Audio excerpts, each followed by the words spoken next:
उत्तर प्रदेश के मुख्यमंत्री योगी आदित्यनाथ ने शनिवार को महाराजगंज जिले में 148 करोड़ रुपए की लागत से बने रोहिन बैराज का लोकार्पण किया।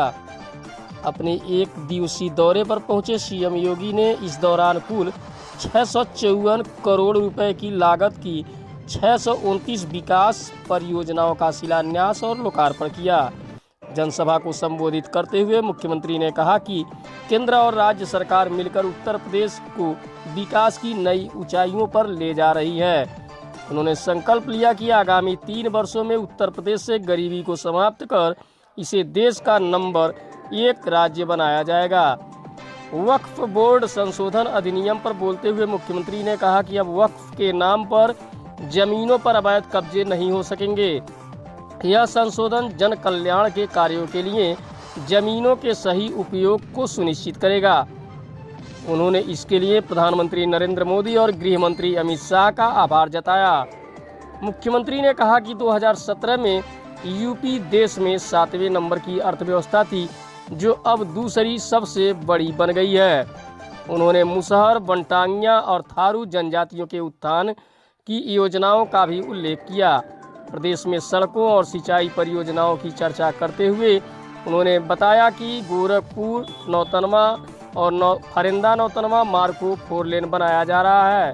पिछले 8 वर्षों में 23 लाख हेक्टेयर भूमि को सिंचाई सुविधा और 14 लाख किसानों के खेतों को मुफ्त ट्यूबवेल से जोड़ा गया है। शिक्षा, स्वास्थ्य और गरीब कल्याण की बात करते हुए सीएम योगी ने कहा कि हर विकासखंड में मुख्यमंत्री कंपोजिट विद्यालय और श्रमिकों के बच्चों के लिए अटल आवासीय विद्यालय बनाए जा रहे हैं। उन्होंने अभी कहा कि अब प्रदेश में माफियाओं का नहीं बल्कि मेडिकल कॉलेजों और विकास का राज है। महाराजगंज में केंद्रीय विद्यालय और स्पोर्ट स्टेडियम भी जल्द शुरू होंगे। देखें खास रिपोर्ट। के अवसर पर मैं केवल और केवल यही कहूंगा, जगत जननी मां भगवती का पर्व है और यहां से कुछ ही दूरी पर मां बनैया माता का मंदिर भी है। तो इस बैराज को भी हम मां बनैया माता के नाम पर ही जानेंगे।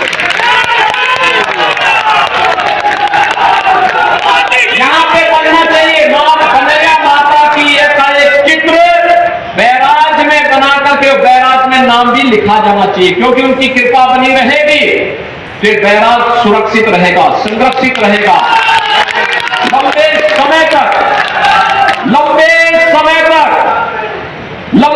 समय तक इसका लाभ यहां के अन्नदाता किसानों को प्राप्त होता रहेगा।